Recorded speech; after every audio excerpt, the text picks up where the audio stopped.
आदरणीय गांधी सरांना विनंती की त्यांनी आपल्याला प्रबोधन करावे. त्यांनी गांधी सर.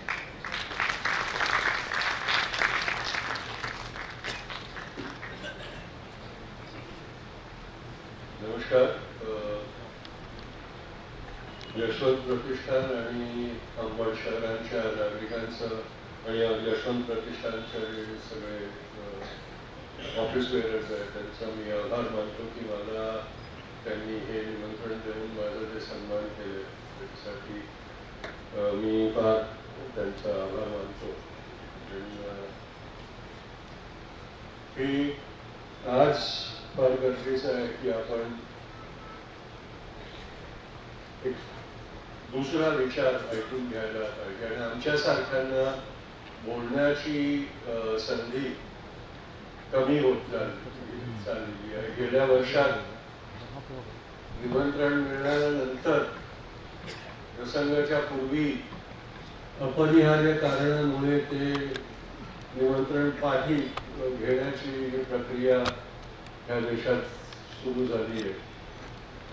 आता असं झालंय की जिथपर्यंत घरातून निघत नाही किंवा जिथपर्यंत व्यासपीठावर पोहोचत नाही तिथपर्यंत हे प्रश्नचिन्ह असतंच की बोलायला संधी भेटेल की नाही. अस्वस्थ वर्तमान मध्ये लोकांची मानसिक परिस्थिती अशी बनवून ठेवण्यात येते. मी मराठी बोलू शकतो ह्याचं मी आपल्याला उदाहरण दिलंय. मराठी बोलतोही मी फार घरी असतो किंवा मित्रांमध्ये असतो तर मराठीमध्ये संवाद चालतोही, पण प्रवचन करणं एवढं मराठी माझं प्रखर नाहीये. म्हणून माफी मागतो आपली आणि आपली परवानगी घेऊन पुढे मी माझे विचार हिंदीत ठेवेन ही परवानगी आपल्यापासून घेतो. मुझे या इजाजत दें कि मैं मेरे विचार जो है वो हिंदी में आपके सामने रख सकूं, क्योंकि ऐसी बातों में शब्दों की और भाषा की स्पष्टता का बहुत महत्व होता है और कहीं भाषा की कमजोरी के कारण कोई गलत शब्द का उपयोग हो जाए. और आजकल लोगों की भावनाएं बहुत नाजुक हो गई है. कब किसी की भावना को आप दुख पहुंचा दो पता नहीं चलता और इसलिए बहुत जरूरी हो जाता है कि हम बहुत स्पष्ट तरीके से जिस भाषा में बोल सकते हैं उसी भाषा का उपयोग हम करें. मुझे जब कहा गया कि आप किस चीज पर बोलोगे तो मैंने कहा कि मैं कभी ये तय नहीं करता कि मैं किस चीज पे बोलूं. जो आयोजक मुझे बुलाते हैं उनके ऊपर मैं छोड़ देता हूँ कि वो क्या चाहते हैं मेरे पास मैं बात सुनने. पर मुझे बहुत अच्छा लगा कि जब मुझे ये कहा गया कि अस्वस्थ वर्तमान के ऊपर आप बोलिए, क्योंकि ये बहुत अनोखा विषय है. सब जानते हैं कि हमारा वर्तमान अस्वस्थ है, लेकिन कोई कबूल करना नहीं चाहता. हम अपने आप को बेवकूफ बनाते रहते हैं कि नहीं सब ठीक ठाक है, सब चंगे हाल है, कोई चिंता का सब विषय नहीं है. पर अंदर ही अंदर हमें चिंता खाए जा रही है कि हम सही में स्वस्थ है या नहीं. लोकशाही की ही अगर बात करें तो क्या हमारी लोकशाही स्वस्थ है या प्रश्न पूछने का वक्त आ गया. लोकशाही का मतलब पुस्तकों में आपने सबने पढ़ा होगा, लोगों का, लोगों के लिए और लोगों के द्वारा. सिर्फ उस परिभाषा में अगर हम हमारे वर्तमान लोकशाही की तपास करें, चकासनी करें, तो क्या पूरे मार्ग के साथ ये लोकशाही उसमें उत्तीर्ण हो पाएगी?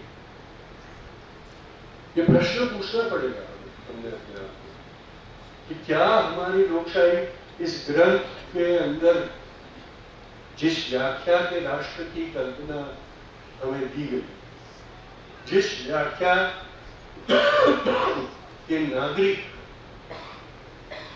कि इसमें का विवरण इसमें किया गया, क्या वैसे हम नागरिक रहे?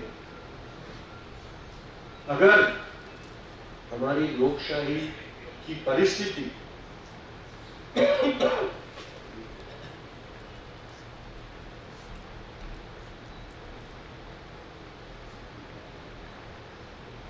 चिंताजनक है, उसका कारण क्या? कारण एक ही है, उदासीन नागरिक। क्योंकि लोकशाही बनती है नागरिकों से, जनता से नहीं बनती, प्रजा से नहीं बनती। प्रजा, जनता और नागरिक में बहुत फर्क होता है। प्रजा भेड़ बकरियां होती है, जनता भीड़ भाड़ होती है।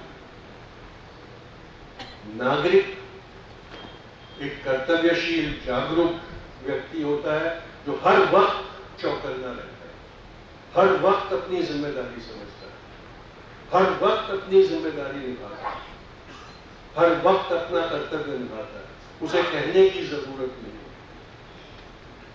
और जिस लोकशाही में ऐसे नागरिक होते हैं वही लोकशाही स्वस्थ कहलाई जाती है। इस परिभाषा में अगर हम हमारी लोकशाही का विचार आज करें तो मैं कई उदाहरण आपको दे सकता हूं।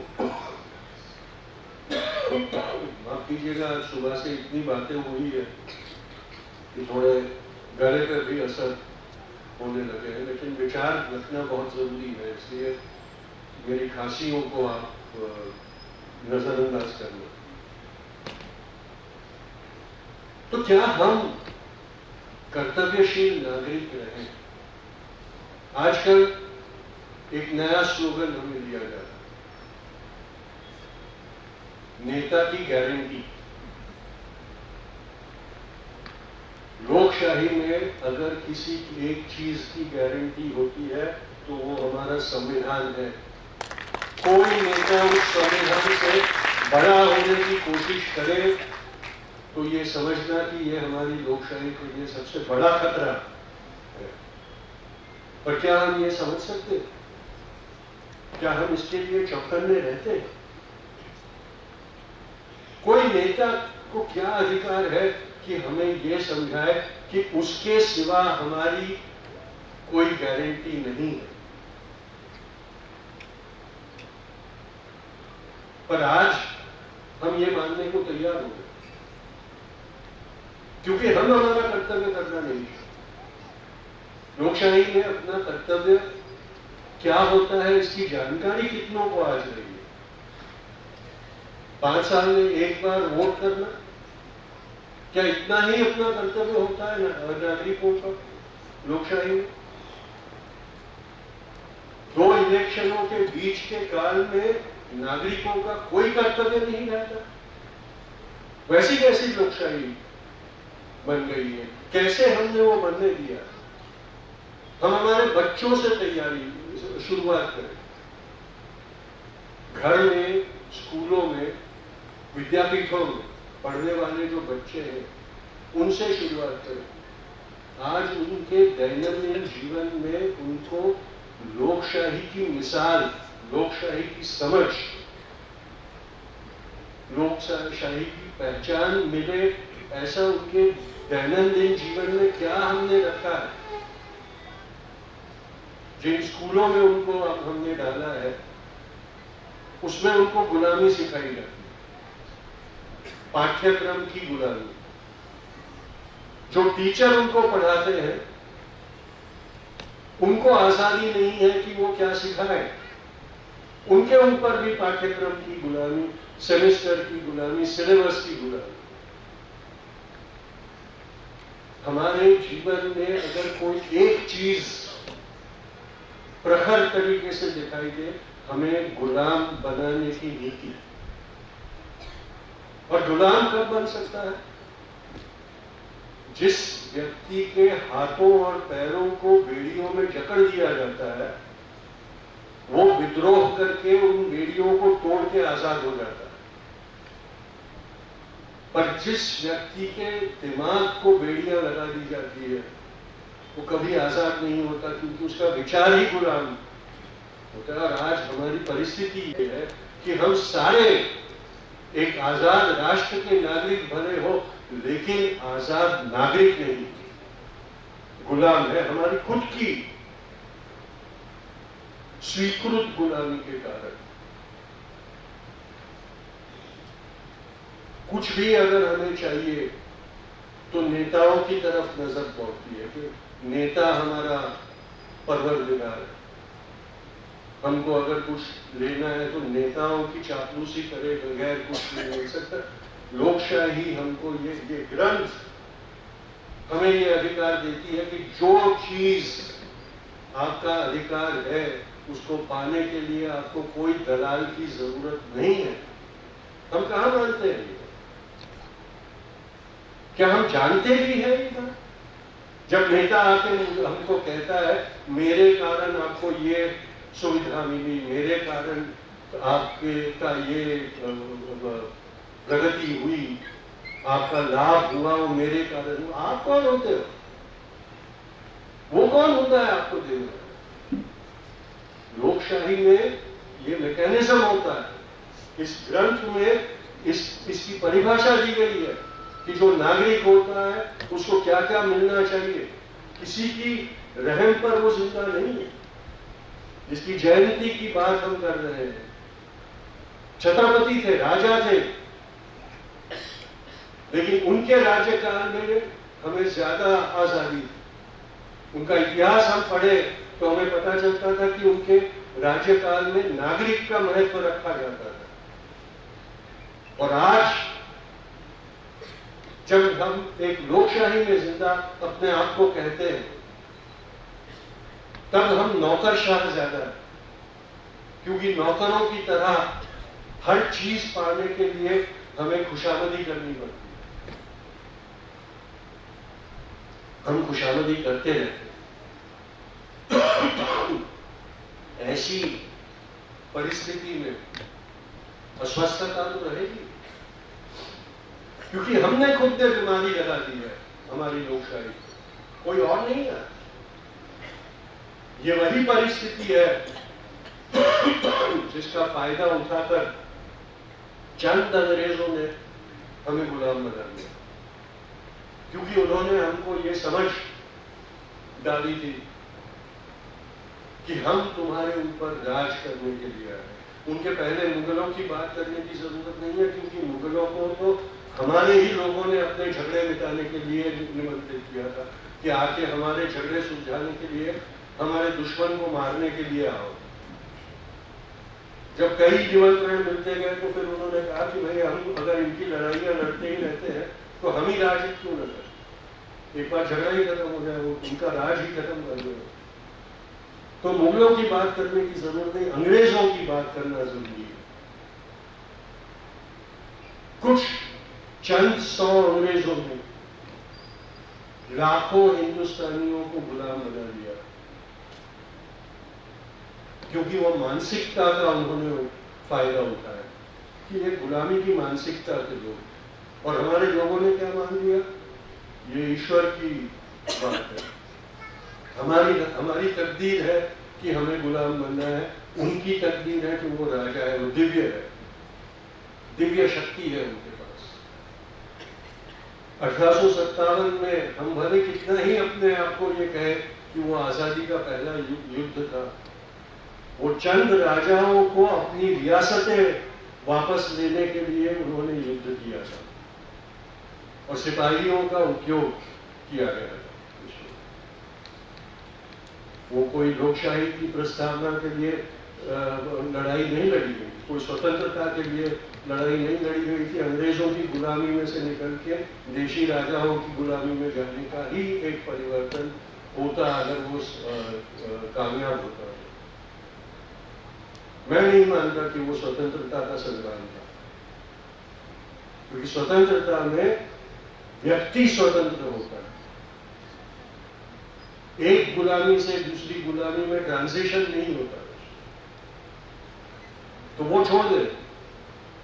तो उसके बाद का जो वक्त था, कभी भी अगर हिंदुस्तान के लोग खड़े हो जाते तो अंग्रेज कितना भी ताकतवर होता कुछ नहीं कर पाता।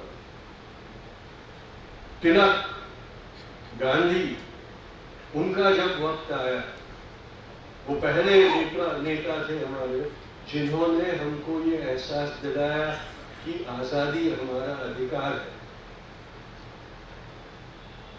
क्यों हमें ये समझ नहीं आता था? क्योंकि इंसान फितरत से एक आजाद व्यक्ति है, इसीलिए पशुओं से बेहतर है, क्योंकि वो अपने आप को आजाद समझता है, अपनी अकल को के ऊपर उसको भरोसा है।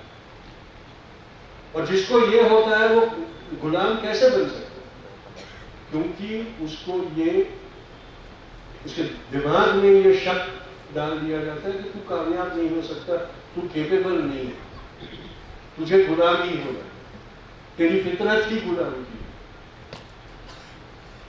हमारा बदनसीब है कि आजादी के 75 साल के बाद भी हम उसी मानसिकता में आज भी जी रहे हैं कि हम गुलाम, हमारा करता धरता कोई आएगा, हमारा तारणहार कोई आएगा, हमको बचा लेगा, हमको आबाद कर जाएगा। अगर हमारी आस्था है तो हम मंदिर क्यों नहीं बना सकते अपना? हमारी आस्था सातत्य से नहीं थी, इसीलिए हमने इतने सालों तक मंदिर नहीं बनाया, जिस मंदिर की हम इतनी दुहाइयां दे रहे हैं। हिंदुओं को अगर चाहिए था तो कौन रोक सकता था वो बनाने से? क्यों ये जरूरी हो गया कि कोई एक राजनीतिक पक्ष ही वो बना सकता है? यानी हमारी आस्था में कमी थी ना, हमारी भक्ति में कमी थी। हमने क्यों नहीं प्रयत्न किया? हम कब जिम्मेदारी निभाएंगे, कब जिम्मेदारी लेंगे हमारी? मैं गुलामी की बात कर रहा था। ये बच्चे कैसे सीखेंगे कि लोकतंत्र क्या होता है? उनको कोई उदाहरण ही नहीं है। स्कूल में जाते हैं तो पाठ्य पुस्तक की गुलामी करते हैं, कॉलेज में जाते हैं तो करियर की गुलामी करते हैं, वहां भी करिकुलम की गुलामी। एक एक डेढ़ मार्क से उनके जिंदगियों के सारे सपने चूर चूर हो जाते हैं। एक डेढ़ मार्क के लिए उनको बैठ के वापस विचार करना पड़ता है कि अब क्या करें। हाँ, ये बात अलग है कि इंजीनियर बनने के बाद भी उनको ये नसीहत दी जाती है कि भाई नौकरी नहीं मिलती है तो पकौड़े की दुकान डाल दो। ये हमारा बदनसीब कि हम ये परिस्थिति में पहुंच गए हैं कि एक इंजीनियर को ये कहा जाता है कि पकौड़े की दुकान लगा दे। उसमें बुरा क्या है? बुरा कुछ नहीं, पर पकौड़े की दुकान ही लगानी थी तो इंजीनियरिंग में 5 साल फजूल गवाए क्यों? आईआईटी में पकौड़े करने का तो सिखाया नहीं जाता ना। ये प्रश्न हम पूछते हैं। हमारे भविष्य के ऊपर ये एक चुनौती है, हम प्रश्न पूछते हैं। देखिए, लोकशाही, लोक सत्ता देने के लिए लायक नागरिक भी होना बहुत जरूरी है। क्या हम लायक नागरिक हैं आज? क्या हम जागरूक नागरिक हैं आज? उस जागरूकता का, उस लायकता का जो सारी कसौटियां हैं, क्या हम उसमें उत्तीर्ण हो सकते? महाराष्ट्र में किसान आत्महत्या करता है। पूरे देश में किसानों के सामने कोई ना कोई समस्या है। हमारा पूरा राज्य, हमारे पूरे राष्ट्र की इकोनॉमी खेती प्रधान, खेती पर निर्भर होती है। इंडस्ट्रियल ग्रोथ से हमारी इकोनॉमी का ग्रोथ नहीं होता। आज भी खेती की उत्पाद के ऊपर हमारी इकोनॉमी का दारोमदार रहता है। पर किसान की हालत क्या है? पर पंजाब का किसान अगर रास्ते पर उतर आए तो हम उसे पंजाब का मामला बता देते हैं। वो हर किसान का आवाज बुलंद कर रहे हैं, उनके साथ नागरिक क्यों खड़े नहीं है? लोकशाही की दूसरी पहचान होती है एक जागरूक नागरिक जो अधिकारों की लड़ाई के लिए हमेशा तैयार रहना चाहिए। क्या हम में वो भावना है? आरक्षण की लड़ाई मराठाओं की, एमएसपी की लड़ाई पंजाब के किसानों की, सीएए के खिलाफ की लड़ाई मुसलमानों की। हमारे अधिकारों के लिए हम कब जागरूक होने वाले? क्या इसी तरह से बंटते रहेंगे और बटे हुए पड़े रहेंगे? ये सारी हमारे समाज के अंदर जो बीमारी आज लगी हुई है उसके सिम्टम्स हैं। उसके लिए हमें ट्रीटमेंट देने वाले कोई आने वाले नहीं है। हमें खुद को अपना इलाज करना होगा, हमें खुद को दवाई देनी होगी, आंखें खोलने की दवाई, दिमाग में चेतना लाने की दवाई और कार्यरत होने की दवाई। अगर ये नहीं करेंगे तो इसी तरह पिसते जाएंगे हम लोग और हर चीज के लिए किसी और को दोष देने की वृत्ति हमारे अंदर आ जाएगी। ये वक्त है जब हमने अपने आप को आईने में देख के सवाल पूछना है कि क्या मैं इस मुल्क के लायक हूं या नहीं। और अगर तुम्हारे दिलों में कहीं थोड़ा भी सत्य आज जिंदा है तो तुम्हारी आत्मा तुम्हें कहेगी कि तुम लायक नागरिक नहीं।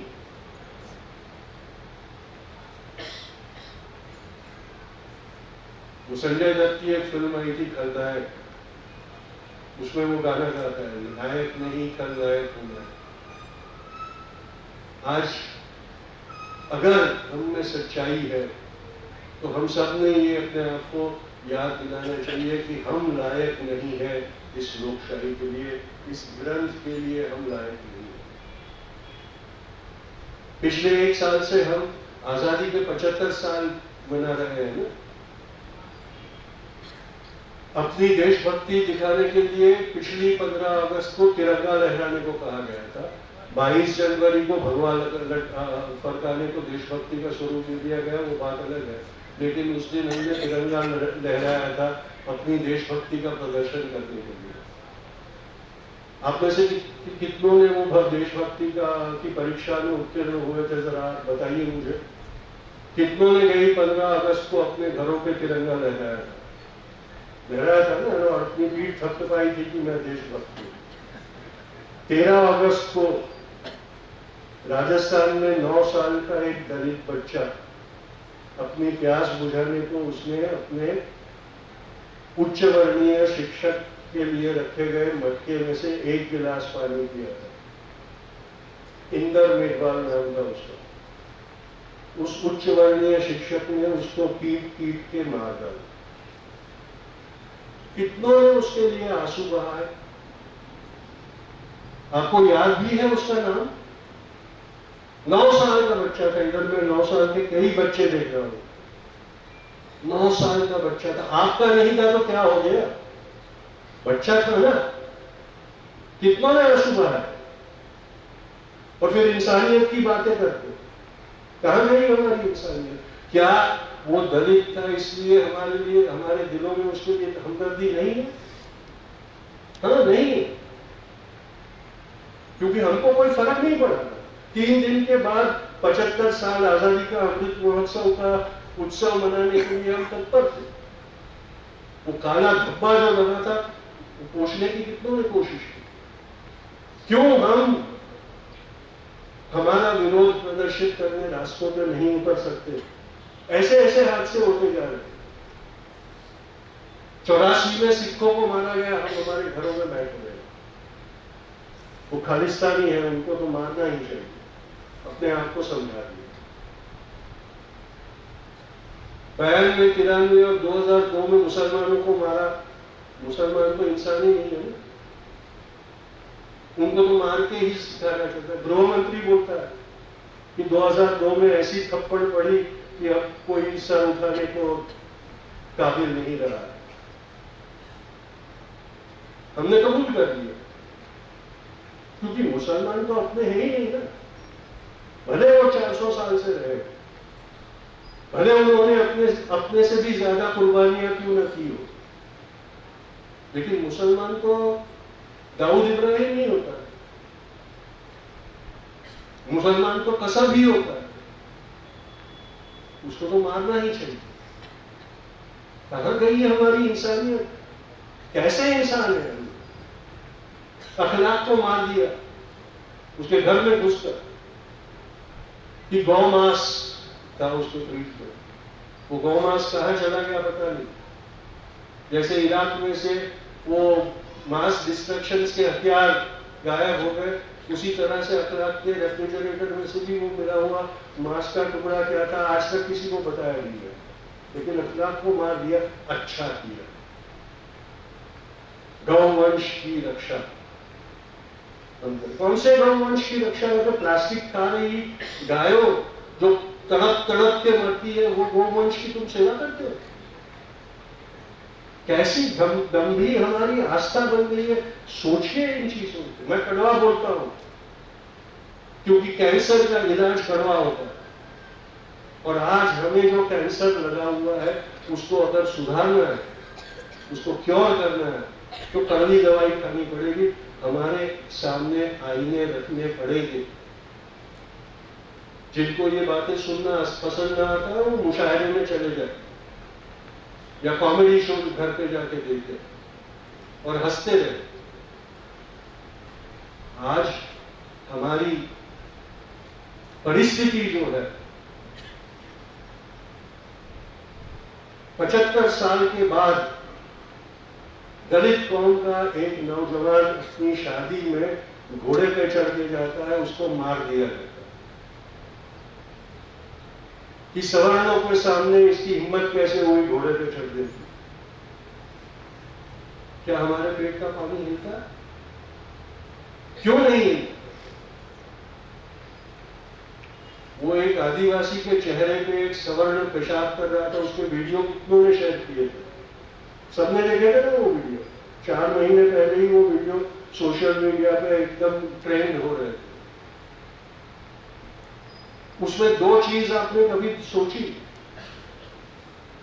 वो 3 लोगों की हिम्मत। एक जिसने ये समझा कि मेरे को मेरे जन्म और वर्ण के कारण अधिकार है कि मैं कुछ भी कर लूं, और उसने किया। दूसरा वो बच्चा जिसको ये मानसिकता दिलवा दी कि तेरी जात के कारण, तेरे जन्म के स्थान के कारण तेरे साथ कुछ भी किया जा सकता है, ये तेरे बर्दाश्त करना है। और तीसरा वो वीडियो बनाने वाला जिसने समझा कि ये वीडियो बनाकर मैं शोहरत कमा सकूंगा। हम में से जितनों को घृणा आई वो देखकर, कहीं और ऐसा वाकया होता तो क्रांति हो जाती। हम स्वस्थ बैठे हैं, हमको कोई फिक्र नहीं है। एक मनुष्य को इंसान होने का दर्जा भी नकारा जाता है, हमारे पेट का पानी नहीं हिलता। कौन से स्वस्थ वर्तमान की हम बात करें? क्या स्वस्थ वर्तमान हमारे पास है?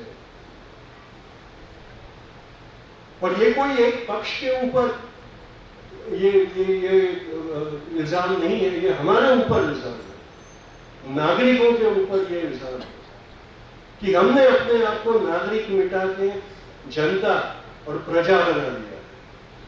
भेड़ बकरियों का समूह या विध्वंस पे आमदा भीड़,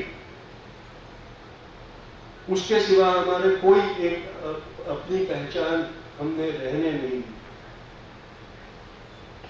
आज सोशल मीडिया पे आप देखिए घृणा कितनी हद तक हर रोज सोशल मीडिया पे परोसी जाती है।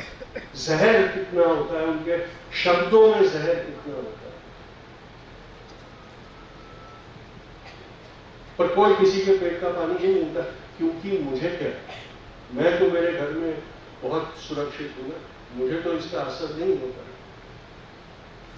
मैं तो आध्यात्म में अपने आप को खो देता हूं, पूजा अर्चना में चला जाता हूं। लोकशाही की पूजा कब करेंगे?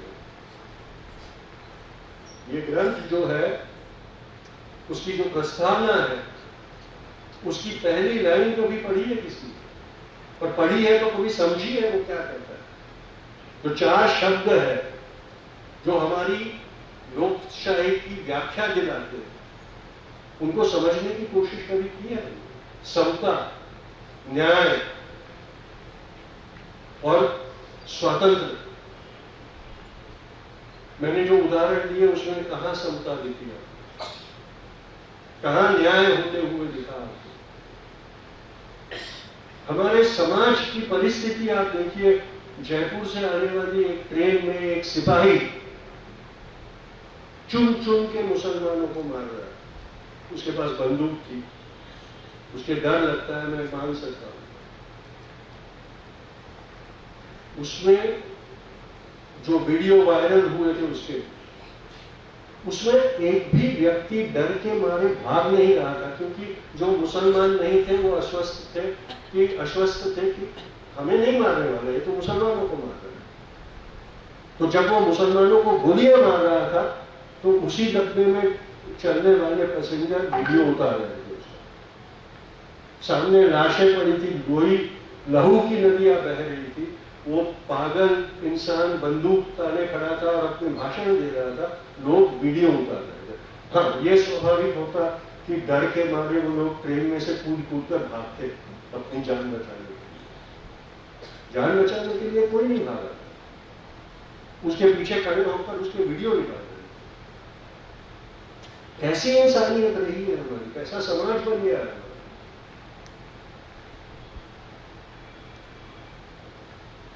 ये सारे कारणों के लिए ये प्रश्न आज पूछना जरूरी हो जाता है कि हमारी जो लोकतंत्र है उसका स्वास्थ्य कैसा है, हमारे वर्तमान का स्वास्थ्य कैसा है।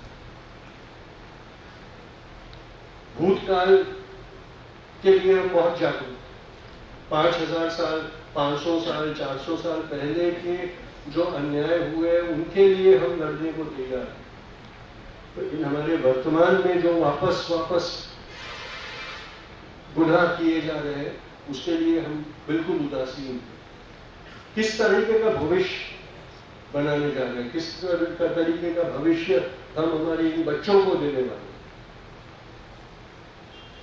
हैं? क्या हम चाहते हैं कि हमारा भविष्य भी विषारी रहे, बने?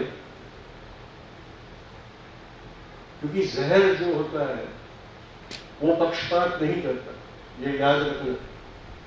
अगर जहर पानी में डालोगे तो वो जहर तुम्हारे तक भी पहुंचेगा एक दिन। फिर वो ये नहीं देखेगा कि ये मुसलमानों के लिए, ये दलितों के लिए जहर मिलाया गया है, हिंदुओं को मैं नहीं मारूंगा इससे। एक दिन प्यास बुझाने जाने वाला व्यक्ति जाने अनजाने में वो जहर पी के मरेगा, और वो व्यक्ति हम हो सकते हैं, हम ही होंगे, क्योंकि बाकी सबको मार देने के बाद तो हम ही बचेंगे ना। इसकी चिंता हमें क्यों नहीं है?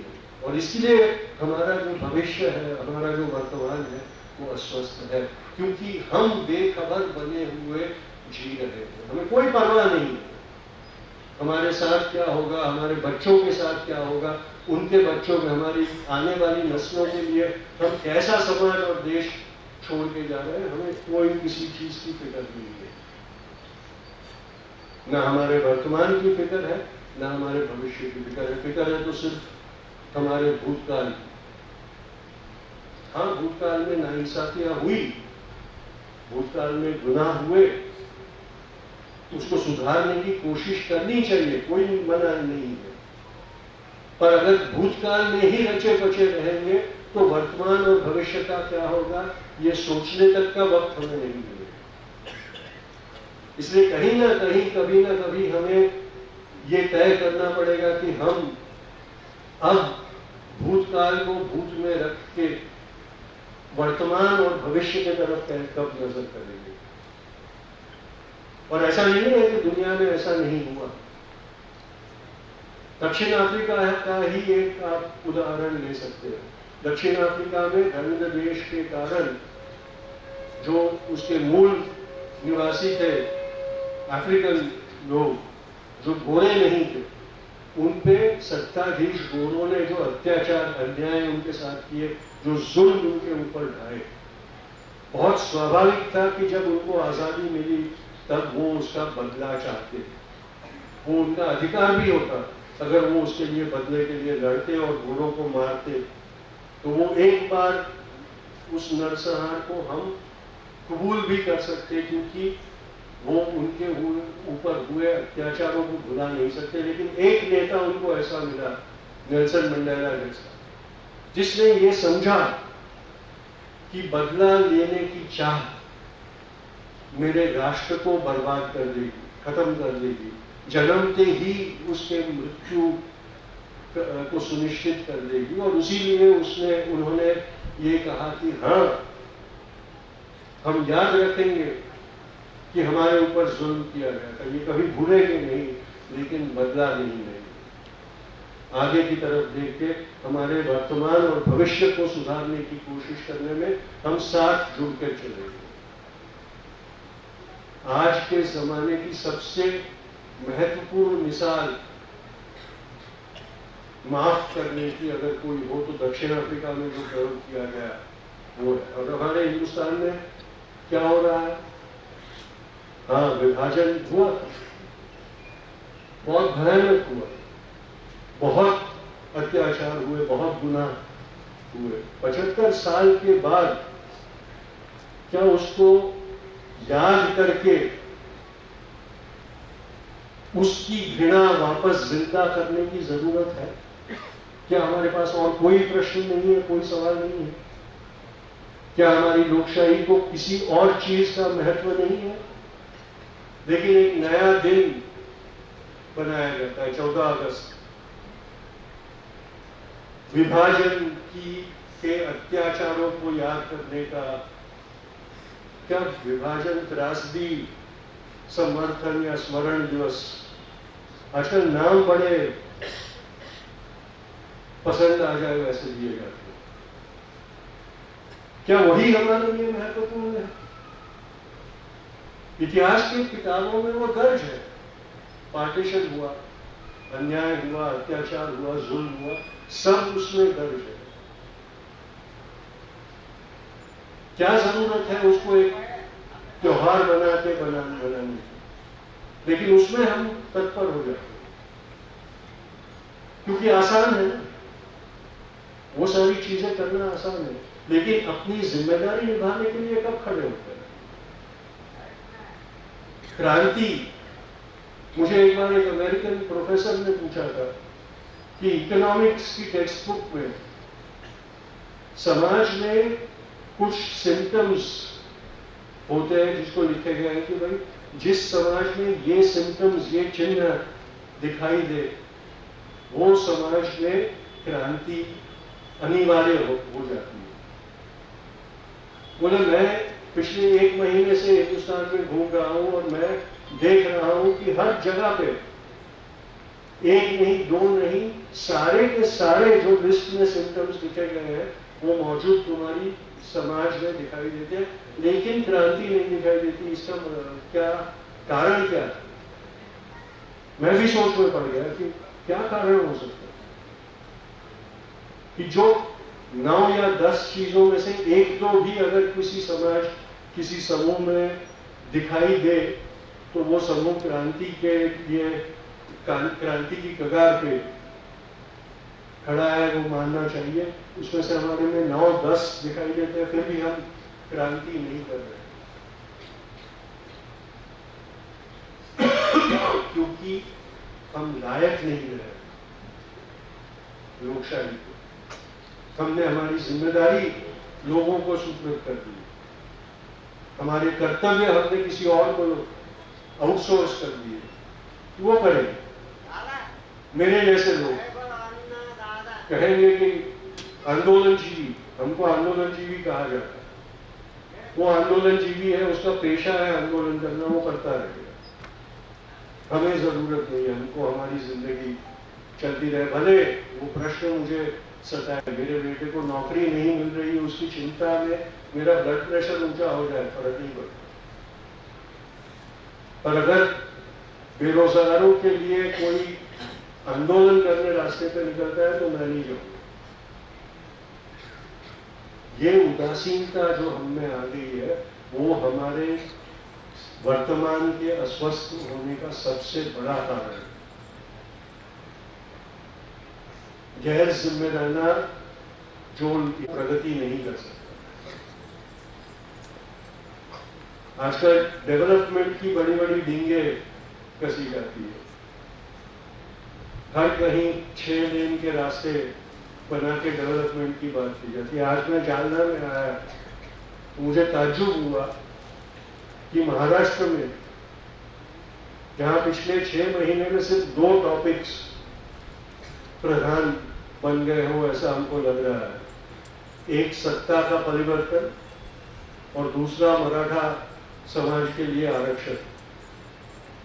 वैसे में जालना जैसे शहर को 25 दिन में एक बार पानी मिलता है, वो कोई मायने नहीं रखता। मेरे घर में 25 मिनट तक अगर मेरे नल में पानी बंद हो जाए तो मैं चीफ मिनिस्टर के दफ्तर में शिकायत करने पहुंच जाता हूँ कि मुझे पानी नहीं मिल रहा 25 मिनट, या आज मेरे नल में पानी पर्याप्त मात्रा में नहीं गिर रहा है, फोर्स नहीं है मेरे पानी में, तो मेरी नींद उड़ जाती है। और 6 महीने से इस राज्य को के राज्यकर्ताओं को जरा भी परवाह नहीं है कि एक पूरा क्षेत्र है राज्य का जिसमें पानी जैसी चीजों के लिए लोग मोहताज हो गए। कौन सा डेवलपमेंट, किस डेवलपमेंट की डींगे कस रहे हैं? कुछ चंद रास्तों पे मैं 100 मील की रफ्तार पे मेरी गाड़ी दौड़ा दूं, उसकी नहीं कस रहे हैं। जब मेरे बेटे को नौकरी नहीं है, मेरी बेटी को नौकरी नहीं है, जब मेरे किसान आत्महत्या करने पे मजबूर हो जाते हैं, कौन सा डेवलपमेंट? पर हम अस्वस्थ बन के रह जा बैठे हुए, कोई फिक्र नहीं है। कैसे नागरिक हैं हम लोग? मैं बार बार वही बात दोहरा रहा हूं, क्योंकि ये बात अगर हम आज नहीं करेंगे, ये बात अगर हम आज सुनेंगे नहीं और इस बात पे हम कार्यरत नहीं होंगे। हमारी महिलाएं यहाँ बैठी हुई हैं, महिला सबलीकरण की बड़ी बड़ी बातें होती है। हमारे परिवार में महिलाओं को कितनी आजादी देते हैं हम। बेटा रात को 12-12, 1-1 बजे तक ना आए, प्रश्न नहीं पूछा जाता।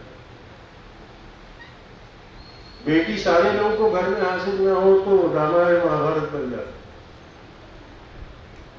तो समता कहाँ? परिवार में समता नहीं है, औरतों को आजादी नहीं है। क्या परिवार के फैसलों में हम औरतों को समान अधिकार देते? क्या उनको आवाज देते हैं कि वो बोल सके? मैं कई बार देखता हूं